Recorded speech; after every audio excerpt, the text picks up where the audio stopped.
ఒకరోజు ఒక దివ్యశక్తి భూమిపైకి వచ్చి మనుషుల భక్తిని పరీక్షించాలని నిర్ణయించింది. ఒక చిన్న గ్రామంలో రాము అనే పేద బాలుడు ఉండేవాడు. అతనికి పాత సైకిల్ మాత్రమే ఉంది, కాని అతని హృదయం మాత్రం ఎంతో మంచి.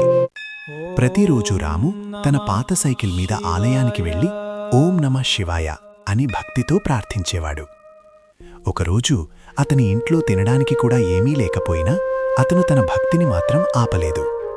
అప్పుడొక వృద్ధ సన్యాసి అతని దగ్గరకు వచ్చి, బాబూ, నాకు చాలా ఆకలిగా ఉంది అని అడిగాడు. రాము తన దగ్గర ఉన్న చివరి అన్నం చూసి కాసేపు ఆలోచించాడు. కాని తన ఆకలిని మర్చిపోయి ఆ అన్నాన్ని సన్యాసికి ఇచ్చేశాడు. అచానక్ ఆ సన్యాసి ఒక దివ్య ప్రకాశంగా మారిపోయాడు.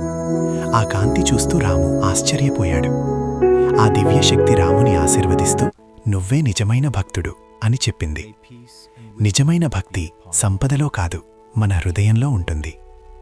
రాము తన సైకిల్ మీద సంతోషంగా వెళ్తూ దేవునిపై తన నమ్మకాన్ని మరింత బలపరుచుకున్నాడు. మీరు కూడా నిజమైన భక్తిని నమ్ముతారా?